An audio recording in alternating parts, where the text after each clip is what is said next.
देशातील प्रत्येकाला आरोग्य सुविधा मिळवून देणाऱ्या राष्ट्रीय आरोग्य धोरणाला केंद्र सरकारनं मंजुरी दिली आहे। 15 वर्षांनंतर देशामध्ये आरोग्य धोरण मांडण्यात आलंय।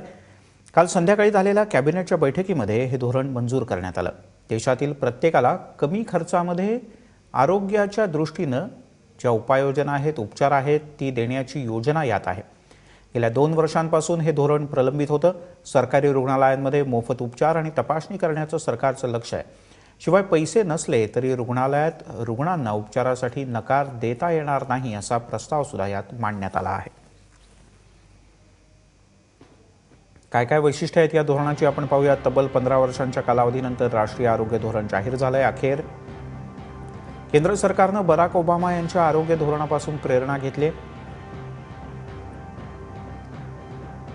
शक्य तिथे मोफत आणि स्वस्त आरोग्य सेवेला प्राधान्य देण्यात येणार आहे। आरोग्य सेवांसाठी जीडीपीच्या 4 ते 5% खर्चाची तरतूद करण्यात येणार आहे। अद्ययावत आरोग्य सुविधांसाठी सरकारी आणि खाजगी संस्थांच्या भागीदारीचा सुद्धा प्रस्ताव यात मांडण्यात आलाय। जिल्हा रुग्णालयं ही सरकारी नियंत्रणातून मुक्त करण्याचा सुद्धा प्रस्ताव आहे। यासोबतच शिक्षण अधिकाराच्या धर्तीवर आरोग्य अधिकारासाठी सुद्धा प्रयत्न केले जाणार आहे। सर्वसमावेशक आरोग्य विमा आणि आरोग्य कराची यात तरतूद आहे। माता बाल मृत्यूदर घटवण्यासाठी सरकारी रुग्णालयात विशेष सुविधा देण्यावर सुद्धा भर देण्यात आला आहे।